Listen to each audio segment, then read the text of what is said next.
You're listening to Southern Fried Sports with Travis Reier on Tide 100.9 in Tuscaloosa. Is Southern Fried Sports with Bama Online senior analyst Travis Reier on your home for Alabama sports. Tide 100.9 and streaming on the Tide 100.9 app.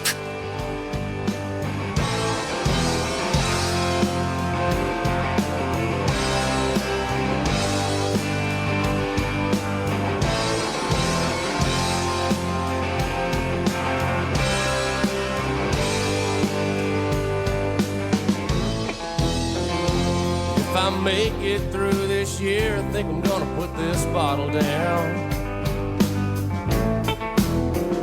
I guess as time goes on, I'll grow to miss it less than I will now. And I think I'm gonna tell her that I'm gonna go away for a while,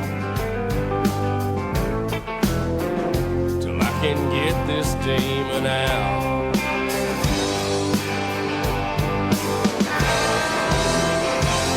On a Thursday morning, it is time once again for Southern Fried Sports on your home for University of Alabama Athletics. Tide 100.9 FM. Travis Reier, senior analyst for BamaOnline.com, with you each and every weekday morning from 11 a.m. until noon. The show, as always, brought to you by Peterbrook Chocolatier, out there at 1530 McFarland Boulevard North in the Indian Hills section of Tuscaloosa.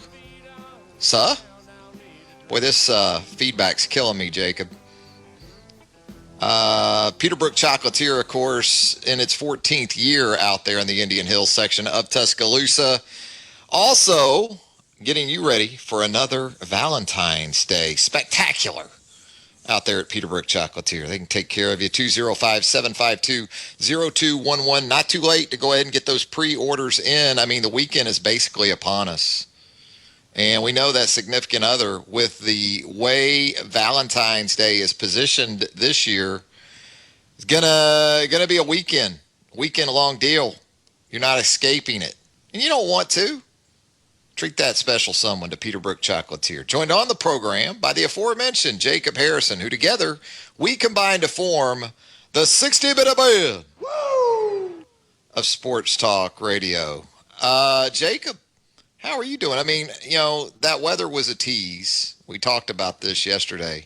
And old man Winter, he's going to rear his ugly head one more time at least, it looks like here. Yeah, homeboy's having some mood swings on fierce. I mean, yesterday was just amazing. What is this nonsense? One big tease is all it was. That's all it was.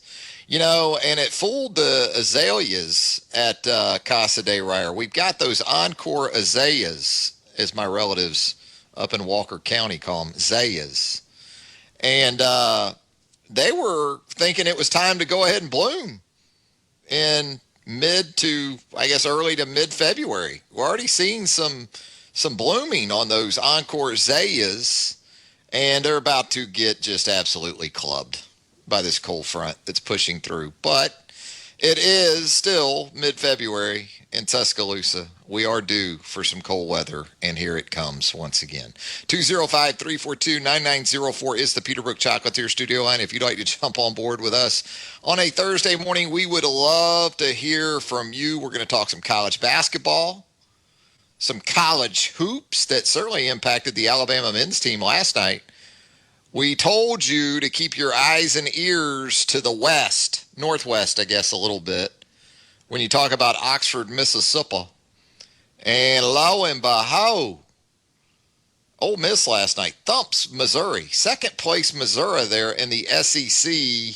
Ole Miss does some handiwork for the Alabama Crimson Tide, puts a smackdown on the visiting Tigers. And with that, Alabama moves back ahead by 3 games in the loss column. At this point, it just has the feel, and I guess even mathematically, when you look at it, with what's left in this regular season, just take care of the home games if you're Alabama at this point, and you're going to be golden.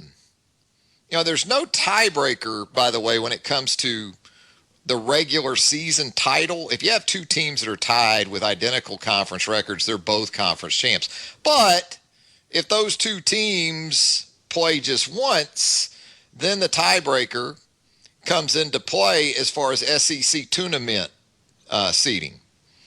And so, that could be an issue, whether you're talking about Missouri, whether you're even talking about Arkansas down the road. Alabama still has Arkansas in Fayetteville on February the 24th. So still some scenarios in play when you talk about the potential for tiebreakers. But given how the league has been so volatile, really once you get past Alabama, you think if this team takes care of business at home, and you look at the upcoming home games, Georgia on Saturday.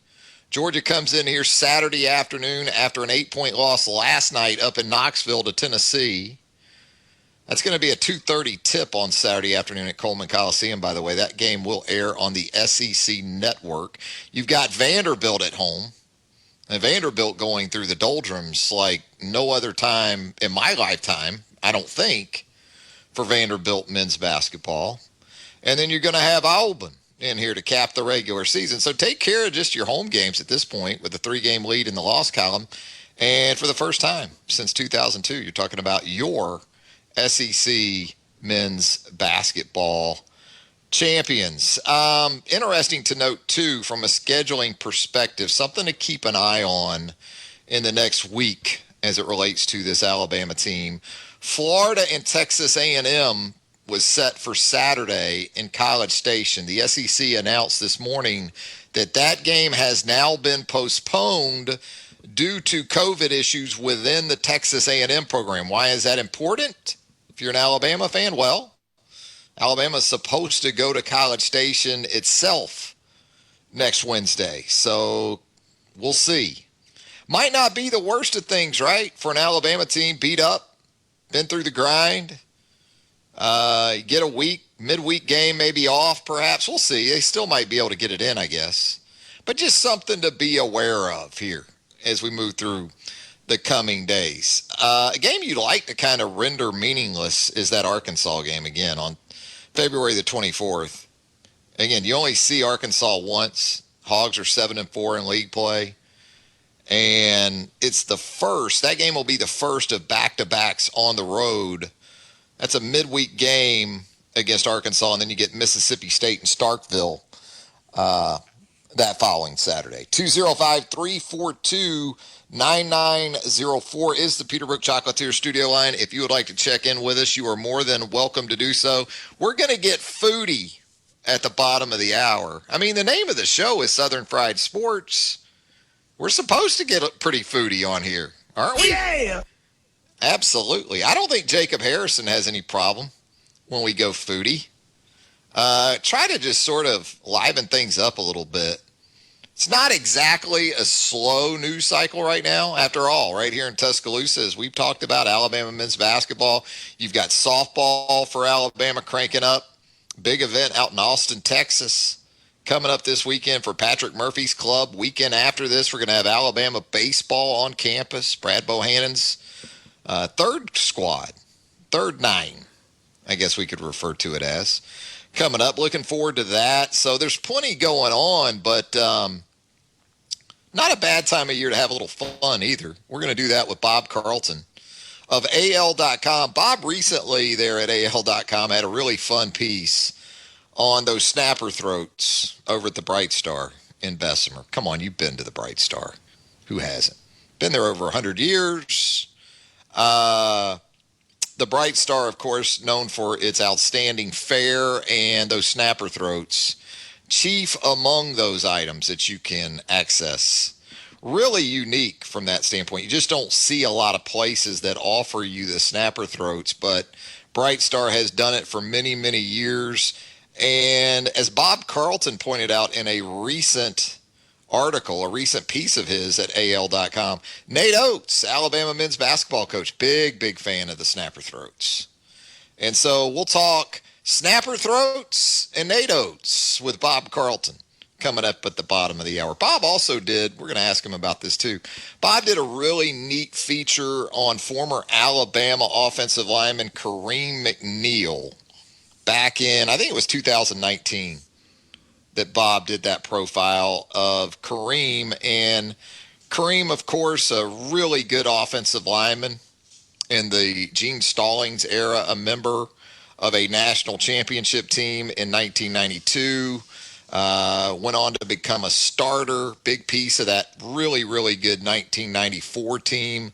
Unfortunately, Kareem involved in a car accident that left him paralyzed from the waist down. But Kareem, very inspirational in terms of what he's gone on to accomplish.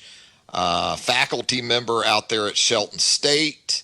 And unbeknownst to a lot of people, at least until Bob profiled Kareem a couple of years ago, absolutely a maestro of the cheesecake, confectionery items in general, but the cheesecake for Kareem McNeil, Bob profiled along with Kareem a couple of years ago. We'll ask him about that as well. Look forward to having Bob coming on at the bottom of the hour. As far as Alabama football is concerned, Hank South, our recruiting analyst there at BamaOnline.com yesterday, you probably saw the update. Really good stuff from Hank, who had the opportunity to go in depth with Yesai To'oto'o, the father of Tennessee linebacker Henry To'oTo'o, who, as we know, has entered the transfer portal after 2 seasons up in Knoxville. To'oTo'o, one of the more talented linebackers in all of college football, made an impact immediately upon arrival at UT.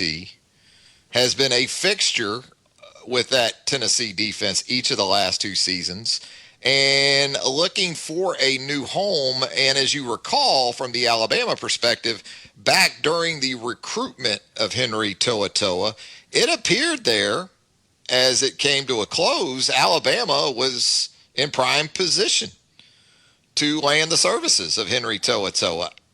It didn't work out that way. Instead, it was Jeremy Pruitt, former Alabama assistant, that was able to get To'oTo'o to Tennessee. But now with Pruitt out, Henry To'oTo'o looking for a new home. And again, Hank South, if you haven't already, go to BamaOnline.com. Really an amazing interview Hank had with Yesai To'oto'o. And essentially, based on Mr. To'oTo'o's comments, Nick Saban, in addition to serving as the head football coach at the University of Alabama, where he has won 6 national championships, it reads like Nick Saban's become the family advisor now to the To'oTo'os on what the path should be for Henry moving forward. And not so much even that there's interest, obviously, from Alabama in Henry To'oTo'o, but just in helping him sort of map out, the next year or so, even if he doesn't come to Alabama. Based on Mr. To'oTo'o's comments to Hank South, Nick Saban has told the family, look, Henry has 1 more year of college football, in the opinion of Nick Saban. And it's hard to argue with that. To'oTo'o has a few holes in his game. If anything, maybe he's a little too aggressive, a little out of control at times, but he has those critical factors that NFL people look for in an inside linebacker, and it starts with athleticism. This is a guy that can go sideline to sideline. He's going to eventually become a better player in coverage. Those things are going to become more and more polished. And it was interesting because Yesai To'oto'o in the interview with Hank South says, we made a mistake. Point blank. Comes right out and says it. Should have gone to Alabama all along and don't want to make that mistake twice. So based on the father, it sounds as if given the opportunity and things work out from the NCAA and SEC levels, Henry To'oTo'o sounds ticketed for Tuscaloosa. Now, again, there's some of that red tape you're going to have to work through here. The anticipation was that the NCAA would pass the one-time transfer rule in January, and that didn't happen. And so now that has been pushed back to April, and it's wait-and-see mode now for the To'oTo'os. as far as what they might do next. And Yesai To'oto'o speaks to the potential of maybe Ohio State if it doesn't work out, where Henry can transfer within the league with that one-time rule. And so we'll see how that goes. But good stuff. And we'll get into maybe some more as we move throughout the show. Henry To'oTo'o in the Alabama defense, if it comes down to it. How about Henry To'oTo'o and Christian Harris together at the inside linebacker spots in 2021? Oof. Hey, let's head to the Peterbrook Chocolatier studio line right now at 205-342-9904. Check in with Tom, with Donald, and Pat on deck. Tom, how you doing? Travis, what's going on? It's going on. It's going on. You doing all right? I'm doing good. I was calling about Hank's article. I read it earlier this morning. And I got you. I think that that could be one of the most effective recruiting tools ever in the history of recruiting. We made a mistake once, and we're not going to make it twice.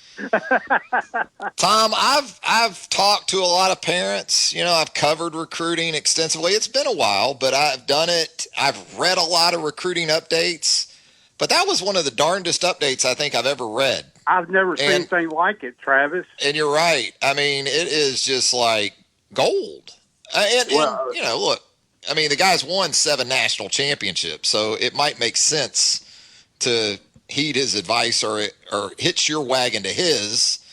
But it was just fascinating on multiple levels. It really was.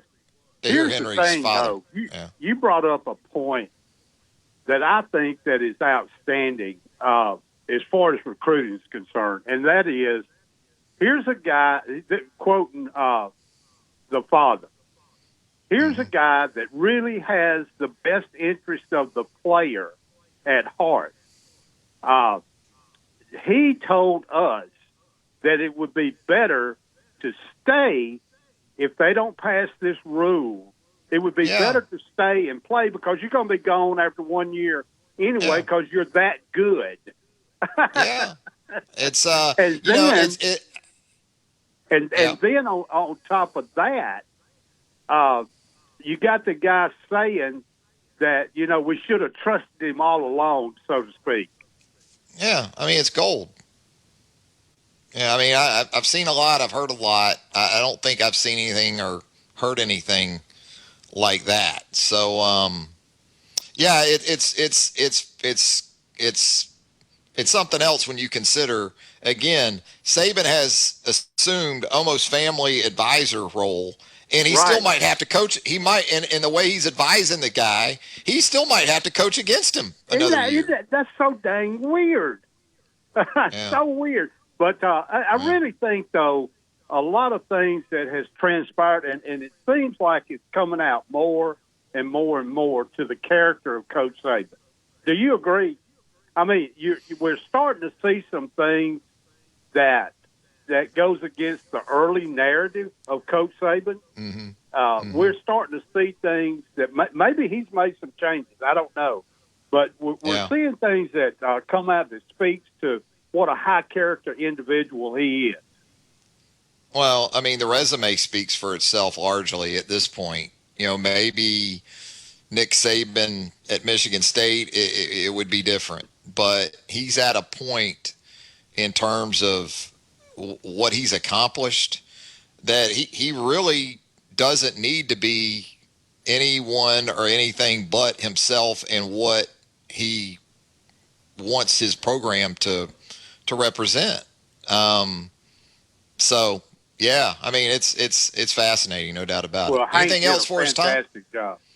Yeah, Hank did a great job. I love that website, and it's some really good writers on that. I know you're affiliated. I'm not saying it just because you're on the radio or anything, but Hank does a great job. He does. Hank, Tim, Charlie, they do an outstanding job. I really enjoy working with those guys. Hey, Tom, we appreciate the call, Travis. man. Thank you. Take care. There he goes. Tom talking To'oto'o. To'oto'o talk with Tom on a Thursday.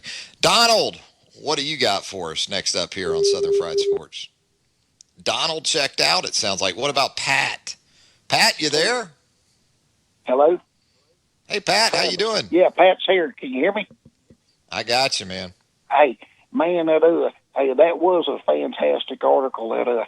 Hey, just like Coach says, if you're not talking about you, hey, you're not relevant. And they're always talking about Coach Saban, and what a fantastic article. But I want to talk about Elijah Brown. We've missed out on big-time tight ends the last few cycles, and I think we got a good, serviceable tight end. But I see that tomorrow we have a shot at a 6'5", 230-pound tight end that has the frame to put on another 30 pounds and not lose any speed. Do you hear what I'm saying? His name's Elijah Brown, and he's out of Dayton, Ohio.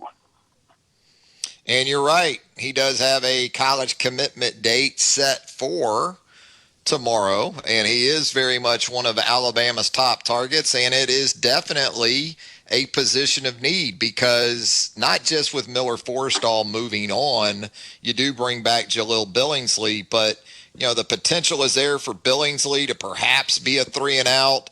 Guys like Major Tennyson are going to be moving on. Kendall Randolph has worked at that position extensively. He's on his way out in the not too distant future. So you got a couple of young tight ends that have come in here, and Robbie Oots and also Caden Clark, but you got to continue to think about the next cycle. Alabama's missed on a couple of tight ends in recent years, so it'll be interesting to see if the 4-star Elijah Brown gets on board. Especially one that just that was in the portal that just committed to Florida to replace their great tight end, and Eric Gilbert. One Gilbert. But anyway, I just wanted to bring that up, that Elijah Brown, for our listeners, that tomorrow is going to be a chance to kind of pay a little attention. That hey, Coach Saban, the great closer, is at work again, and let's see. I hope that perhaps this time he's going to close the deal, as they say. Yep. What do you think? All right. Well, Pat, we appreciate the call. According to Hank South, Hank says that he's pretty sure about it, so we'll see. And, Anyway, hey, have a blessed day, Travis, and hey, great show, man. Thank you. Bye-bye. Thanks, Hank. Thanks, Pat. Yeah, we're talking so much about Hank. Hank South of Bama Online, his crystal ball prediction for the aforementioned Elijah Brown, the 6'5", 230-pound tight end, 4-star out of Dayton, Ohio, is for the Alabama Crimson Tide tomorrow, so we'll see. Going to head to a break when we come back. More of a Thursday edition of Southern Fried Sports right here on Tide 100.9 FM right after this. From the University of Alabama, this is Crimson Tide Today. It's a daily update on Bama sports, and it's brought to you by Sun South John Deere, the preferred tractor equipment for Alabama athletics. Visit sunsouth.com or any of their 21 locations across the Southeast. Hello again, everybody. I'm Roger Hoover. Tonight, Alabama women's basketball returns to action as the Crimson Tide welcomes in Ole Miss to Coleman Coliseum at 6 p.m. for the Power of Pink and Play for K game. Head coach Christy Curry previews tonight's matchup. It's a team that's fought through adversity. It's a team that's continuing to improve. It's a team that nobody wants to play. Shakira Austin was player of the week, co-player of the week in the SEC. Madison Scott was picked more times freshman of the week than anybody, got that award this week. They're a dynamic duo at the 4-5 spot, just kind of like Jazz and Araya. So you're going to see two talented front courts match up here tomorrow night, and it's going to be interesting to see who can come out on top. I'll have more in a moment. Have you priced a new John Deere tractor lately? SunSouth John Deere has a full line of affordable lawn and tractor equipment this season. SunSouth John Deere has an affordable roster for everyone, from riding mowers to utility vehicles and lots of tractors. Stop by any of the 21 locations across Alabama, Mississippi, and Georgia, or visit sunsouth.com to find out what is right for you. Any budget, any project, SunSouth has you covered. Proud to be the preferred tractor equipment dealer of the Alabama Crimson Tide. Join us Thursday afternoon for Crimson Drive, presented by Regions Bank on the CTSN Facebook page. Streaming live at 2 p.m. Central, we'll have conversations with women's basketball head coach Christy Curry, plus a full preview of Alabama softball and comments from Nate Oates, John Petty Jr., and Dana Duckworth. That's Crimson Drive, presented by Regions Bank. And that's your Bama Update. Crimson Tide Today, brought to you by Sun South John Deere. Crimson Tide Today is a production of the Crimson Tide Sports Network. Cloudy with periods of rain this afternoon, maybe a thunderstorm in spots, the high 60. For tonight and tomorrow, cloudy and colder, some light rain at times. The low tonight 41, the high tomorrow 48. Saturday, rain during the morning, clouds linger through the afternoon, the high 45. I'm James Spann on the ABC 3340 Weather Center on Tide 100.9. Tide 100.9. For more coverage of Alabama football, visit us at Tide100.9.com or download the free Tide 100.9 app. The Crimson Tide will not be denied. Hit it. This ain't no disco. And it ain't no country club either. This is LA. All I wanna do is have a little fun before I die. Sits a man next to me out of nowhere. It's apropos of nothing. He says his name is William. I'm sure he's been back with more of a Thursday edition of Southern Fried Sports right here on Tide 100.9 FM. Travis Ryder, senior analyst for BamaOnline.com, with you each and every weekday morning from 11 a.m. until noon. Yeah, it just gets wilder and wilder with Nick Saban, doesn't it? And we talked about yesterday sort of the separation he had continued to gain on the likes of Coach K and Tom Izzo and other great coaches in college team sports in the current era. And now he's a family advisor to guys he still might coach against. Interesting part with To'oTo'o, too, is that according to his father, he had established a relationship with Ohio State linebackers coach Al Washington. And Al Washington has been right in the middle of the defensive coordinator search for Josh Heupel in Tennessee there with that new staff in Knoxville. And according to GoVols 247 this morning, Al Washington has decided to stick with the Buckeyes. So that could be impactful for To'oTo'o on a couple of fronts. If the Vols had been able to pull off the Washington hire, maybe there's more of a likelihood that To'oTo'o could do an about face and exit the portal and stay right there on Rocky Top. But To'oTo'o's dad also mentioned in that update with Hank South of BamaOnline.com, again, the relationship that has developed with Washington. If the SEC doesn't go along with the NCAA and what is expected to happen in April and offer up that one-time transfer rule, maybe Ohio State becomes more of a possibility for Henry To'oTo'o, because Mr. To'oTo'o sounds like Henry isn't going to be playing back home on the West Coast. Doesn't sound like it's going to be SC. Possibility of Oregon, Mario Cristobal, but it sounds like it's Alabama or fall back to, say, an Ohio State maybe for Henry To'oTo'o. Going to step aside for another break. When we come back, Bob Carlton, snapper throats, and Nate Oates, among the topics we'll go over with Bob Carlton, longtime contributor in the world of culture with an emphasis on food. If you haven't already, Bob, with that great piece on the snapper throats, sort of the evolution of the snapper throats at the Bright Star and the affinity, the developing, the love affair that has come about between Nate Oates and those snapper throats. We'll do that with Bob and a whole lot more when Southern Fried Sports returns on a Thursday, presented by Peterbrook Chocolatier, right after this. 30. You're listening to Southern Fried Sports with BamaOnline.com senior analyst Travis Ryder on your home for Alabama sports. Tide 100.9 and streaming on the Tide 100.9 app.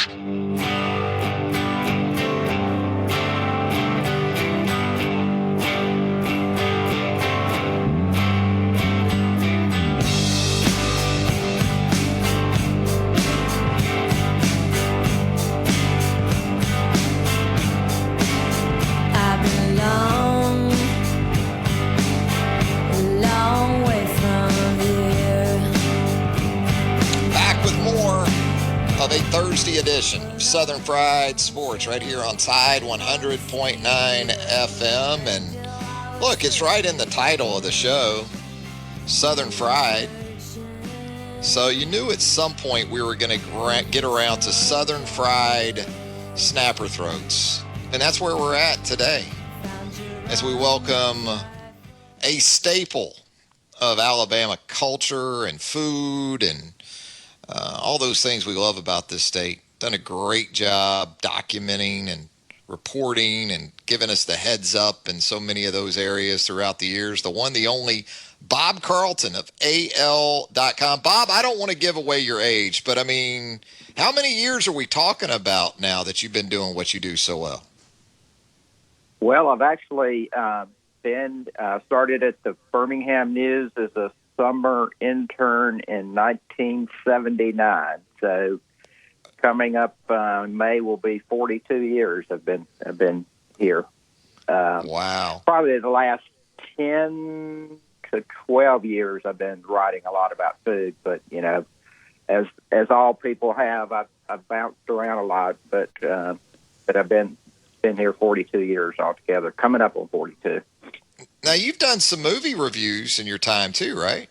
Yeah, that was back in the day, probably mid to late 80s, till about late 90s, early 2000, I guess.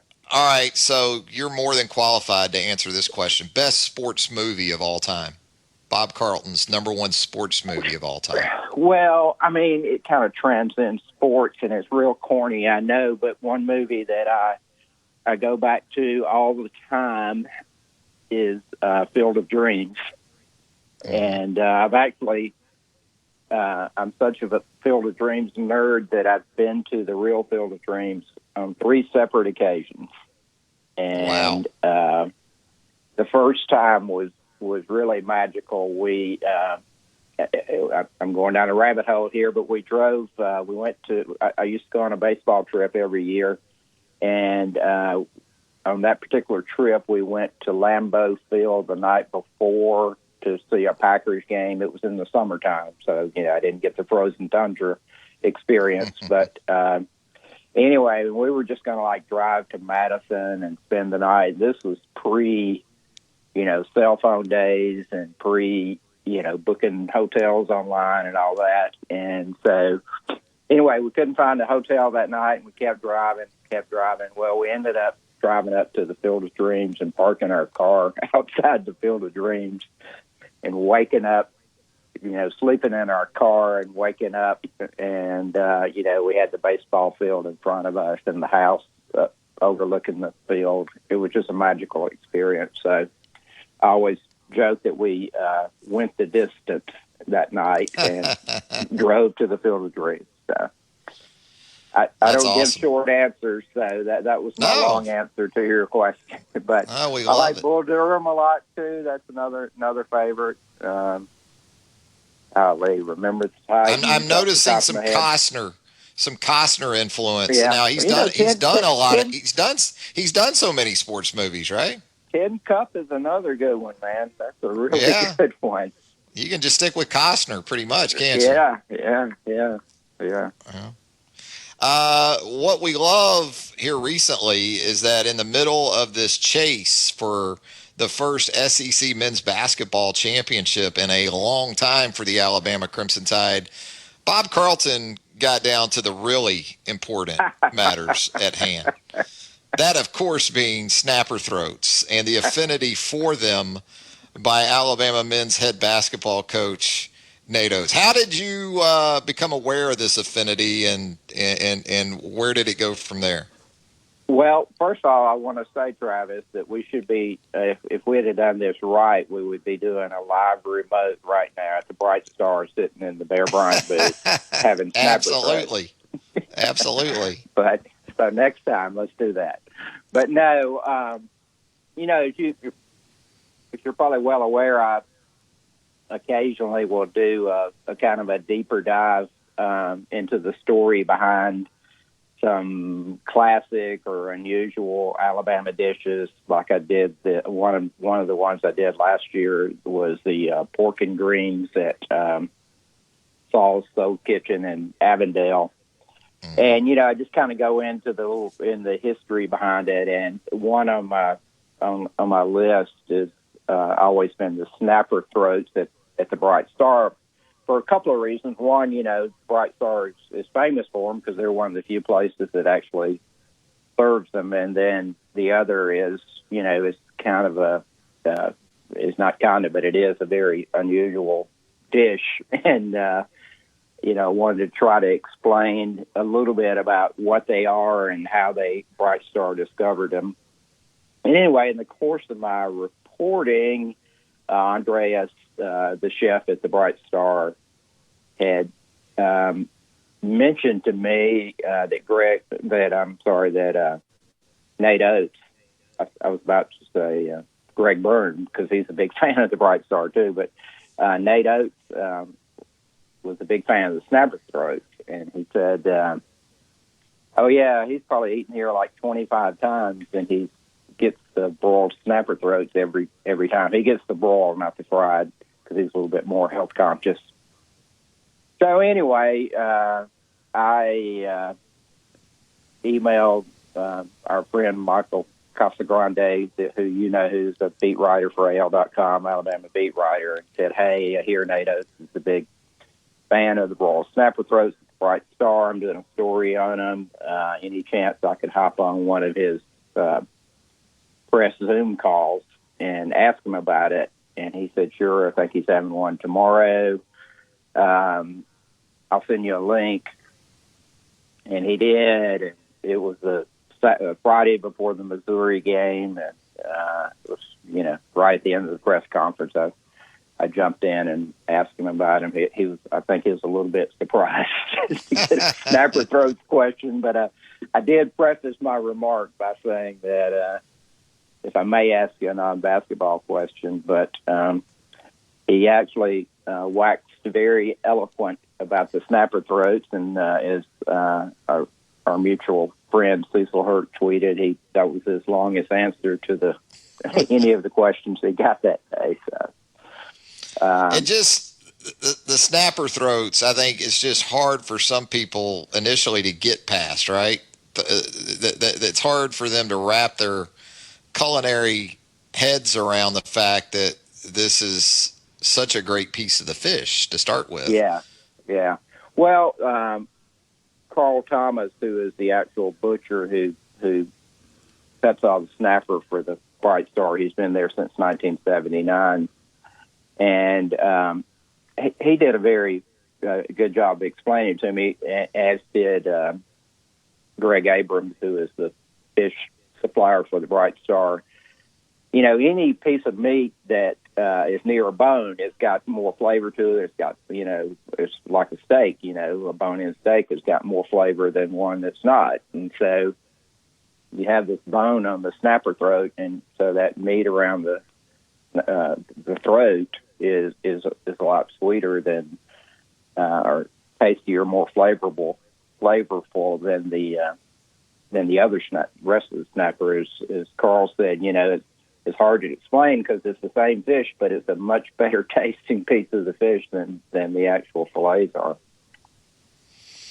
So, when we talk about the state of Alabama, and we are so fortunate from a culinary aspect. I mean, we've got the Gulf producing what it does. I know we both are big fans of what we get from the barbecue perspective. If you had to pick between a meal in the state of Alabama, whether it was seafood or barbecue, would you be able to make that choice? Which way would you go between the two? Because they're so good. Yeah, it'd be a tough choice. I'd probably have to go barbecue, though.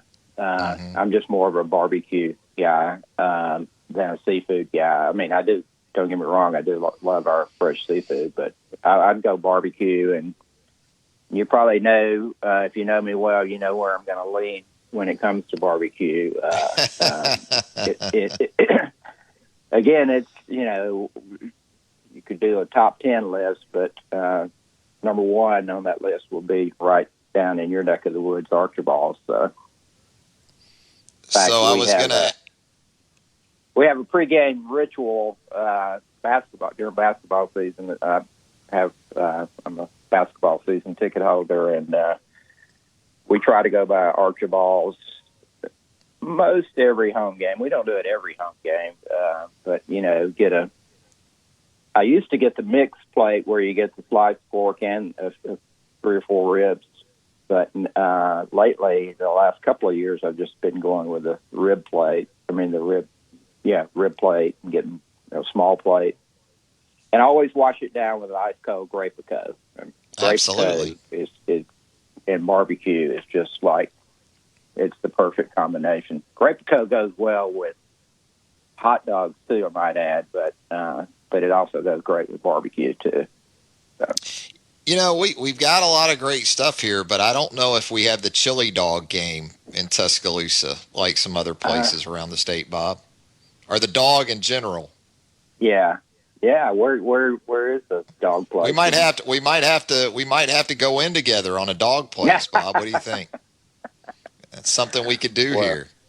Yeah, something to consider. Well, speaking of Tuscaloosa Eats, I'm going down to the game tomorrow, and I don't know if you've had a chance yet, this new place in Northport, is it called Ross, R-O-L-F?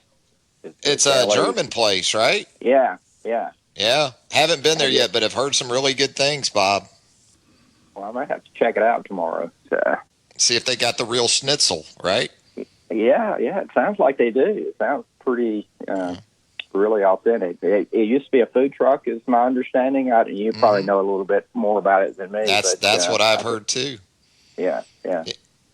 And sticking with the Alabama and food theme, I know you profiled Kareem McNeil, the former Alabama offensive lineman, a little while back, and I think some folks might be surprised if they haven't already learned. I think plenty of people around here do know because Kareem's cheesecakes have been accessible throughout the area, but the former Alabama offensive lineman has put out some really good stuff from that perspective. Yeah, the how I discovered that story. There's a great restaurant in Tuscaloosa River, and had been there to eat, and I noticed on the menu they had Kareem's cheesecake.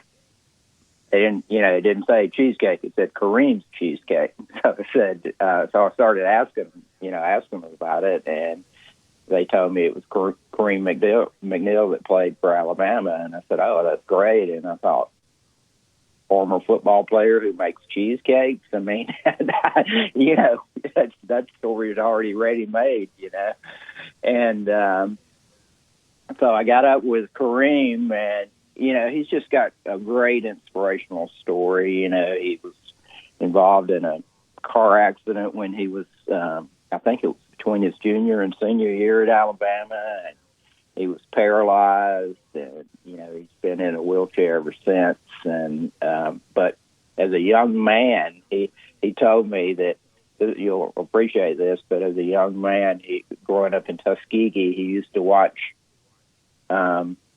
Julia Child and Justin Wilson cooking shows. on T. Yeah. Back what we used to call educational TV.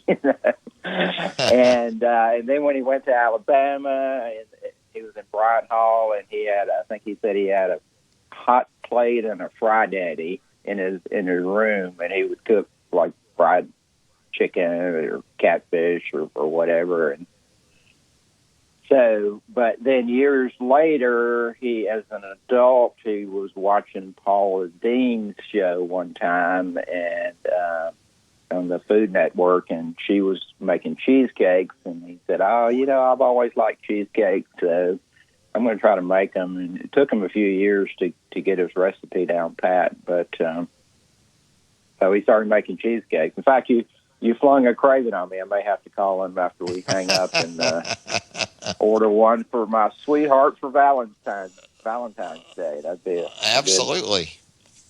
you need to do it for your wife too. So, but you got the chocolate. You got the chocolate. Well, connection, you know, so I might. If yeah, as crazy as this sounds, if I give her Peterbrook chocolates here, I might as well give her like a rolling pin. You know, I think that's kind of the equivalent. I mean, she loves it, but yeah. I know what you're saying though.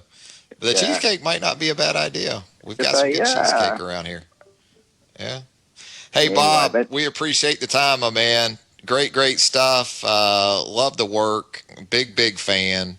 Keep up. Well, I'm a foodie, kind of like you, so it's right down my alley, everything you do.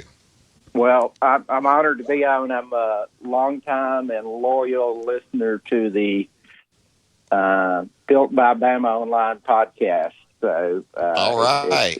We appreciate that. It's good to be on with you here today on Southern Fried Sports. I appreciate it. Call me anytime you want to talk food or whatever. Oh, we're gonna do it again. Don't worry about that. Absolutely. And let's get together for lunch one day in Tuscaloosa. So let's do it. Absolutely. Plate of ribs sounds good. My cardiologist, not so much, but yeah, we'll still do that.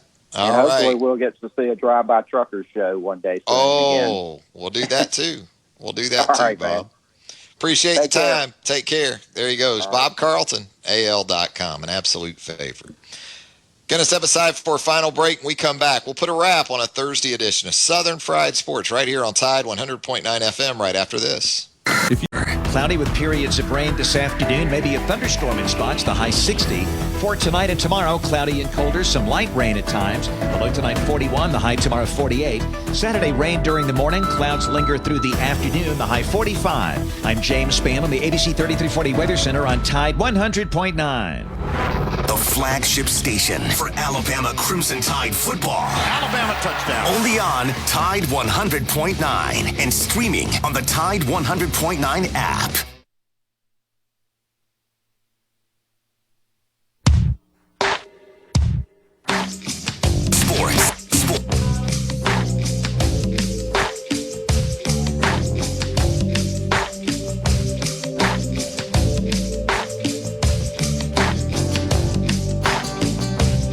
Sheryl Crow, born on this day in 1963. So we celebrate the 58th for Sheryl. Playlist of the day here on Southern Fried Sports. Travis Reier, senior analyst for BamaOnline.com, with you each and every weekday morning from 11 a.m. until noon. Thanks again to Bob Carlton of AL.com for joining us. What about it, Jacob Harrison? And you're a South Alabama guy. So it can be a seafood dinner from the Gulf down there or a barbecue dinner in the state of Alabama. Which one you taking? You got to pick one. Bro, no, it's seafood all day long. I figured. you get out there on the causeway, you go to Ed's or the Oyster House or Bluegill or Felix's, any of those places down there, man. It blows everything else out of the water. What's the go-to? Well, see, I usually get whatever's going to get me the most fried seafood. So if I can get a little bit of everything plus a little gumbo on the side, stuff like that, I'm ready to go, man. Yeah, it's tough for me, man. It's really, really tough. I think I'm spoiled by the options we have right here locally when it comes to barbecue. And even with seafood, it's incredible how it's picked up. I mean, when we first moved here as a family in 2003, it was Chain or Birmingham, 18, 19 years ago. Now, with the likes of Chuck's and as an association with Chuck's, Five, at least I know I can get relatively fresh fish from the Gulf, whether that's sushi related, whether that's, just a good fried shrimp dinner. I'm a sucker for a legit just fried shrimp dinner. It can be that easy, but if the shrimp is fresh and good, it's hard to beat. It really is. Now, I grew up on the Atlantic coast, so a little different deal over there than, say, the Gulf Coast. But there's crossovers. I mean, flounder, for instance, something as simple as flounder. You take it and stuff it or do some crab meat with it. It's hard to beat. The fried fish is hard to beat. And that's before we get into the freshwater aspect of the state. You know, the catfish places that you've had historically in this state have been amazing. So, maybe that's why the mortality rate. You ever think of that? Maybe barbecue and fried seafood. Maybe that's something we got working against us. 205-342-9904 is the Peterbrook Chocolatier studio line. You got a big one tonight over at Coleman Coliseum. You do have the Alabama women's basketball team hosting Ole Miss. That's a 6 o'clock tip-off at Coleman. If you can't make it, that game will air on SEC Network Plus. Of course, Roger Hoover going to have the radio call for you, the great Roger Hoover.